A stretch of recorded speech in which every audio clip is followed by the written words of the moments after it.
Hey guys, and welcome back to another episode of Let's Talk Liverpool. And this is the first episode. I was just thinking that I've been able to say we are Premier League champions. What a great thing to say. I obviously started this Let's Talk Liverpool series last season, and kind of the whole theme around it was, can we end the wait for a Premier League trophy at Anfield?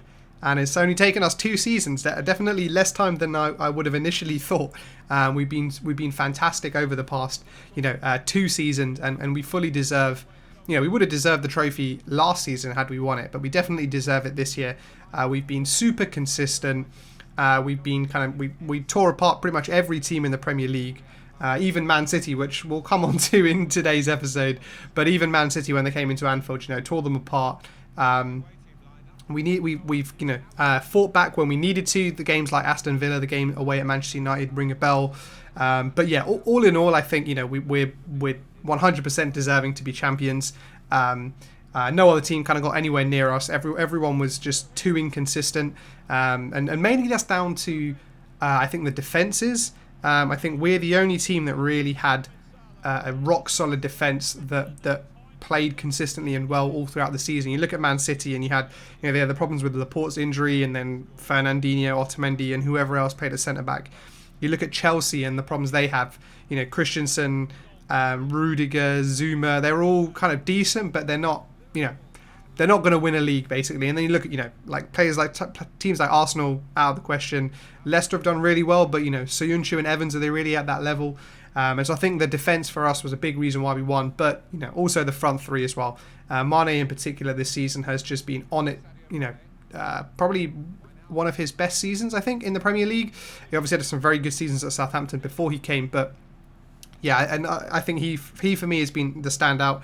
But yeah, all across the team, everyone's been amazing, and it's great to see us finally be able to say that we're Premier League champions after 30 years of not being able to say that. I'm sure me and all the Liverpool fans watching this, or anyone else, we will savour this for as long as we can.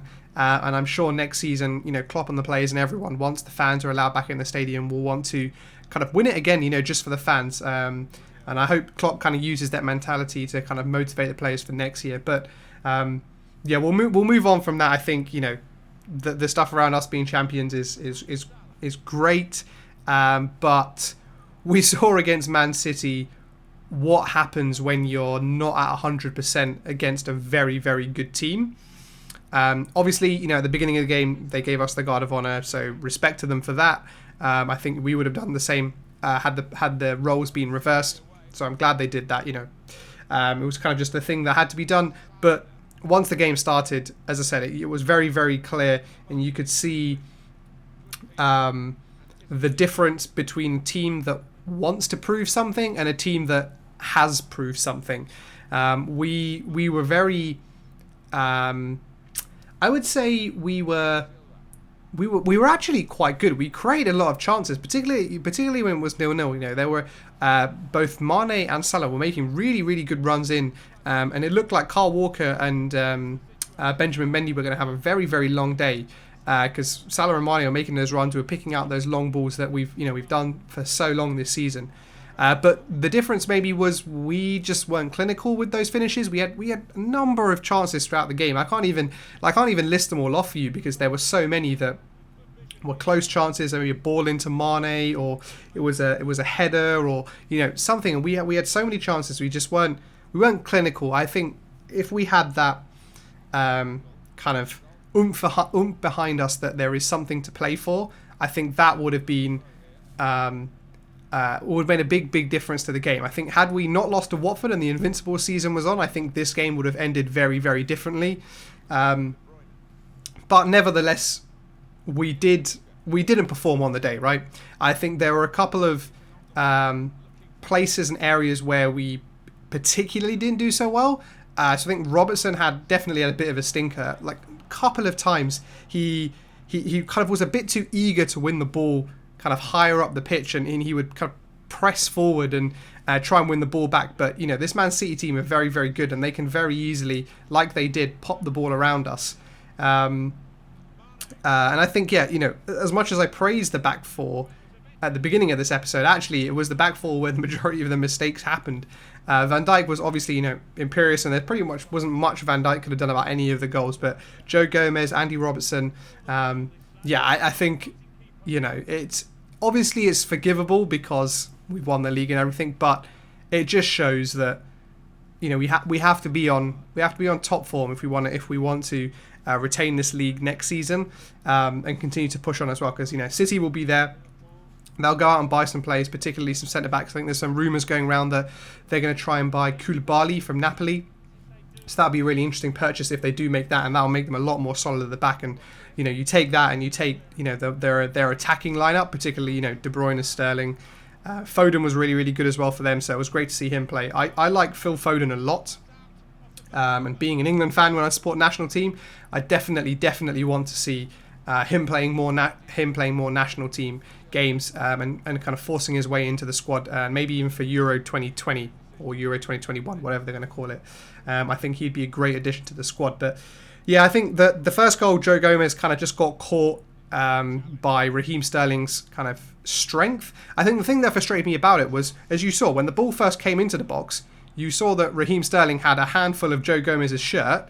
Now that's not deemed as a foul, but then when Gomez is kind of holding Sterling, which I'm not saying isn't a foul, but how can we kind of overlook the previous foul of Raheem Sterling kind of tugging on Joe Gomez's shirt? I'm not sure how we can overlook that, but then give the penalty. But regardless of Joe Gomez thing, it was definitely a penalty. There was no argument there, and De Bruyne has been smashing in all the penalties, and he put it away very, very easily. And after that, you kind of saw the Liverpool players' heads drop a little bit, kind of like, can we be asked to really kick up that next gear and put on the pressure?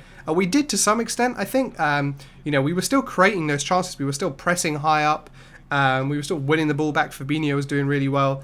But yeah, we kind of, after that, things kind of broke down a little bit, and the Raheem Sterling goal to make it 2-0, just really didn't help. It was at the time where it kind of felt we were a bit vulnerable. Like we had good possession, we weren't making too many chances, and that second goal, I think, kind of really knocked the stuffing out of us. And then the third goal came just before half time, and I think the players by this point had kind of switched off. We talked about Andy Robertson earlier, and there was a prime example. He pushed up way too early and way too aggressively, and Phil Foden, Phil Foden's way too clever for that, and was able to just pop the ball around the corner, and then he played a great finish. Alisson had no chance really with any of the goals, so we can't really blame him. But great finish by Phil Foden nevertheless, and 3-0 at half time. I'm pretty sure Klopp in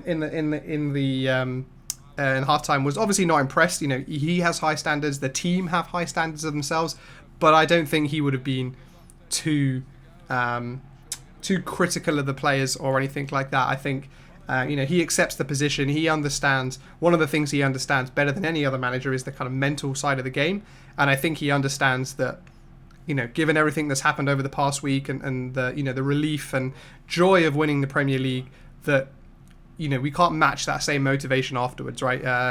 There just isn't something to play for. And as I said, if the Invincible season was on, I think then this game would have been very different. We would have played a lot more. We would have been a lot more hesitant, a lot more kind of. We would sit back a lot more than I think we did. And I think the only surprise was that we didn't score in this game. Even in the second half, like the number of chances we made, both with Salah and Mane. It was just one of those days where it just felt like, nothing's really going to fall our way today.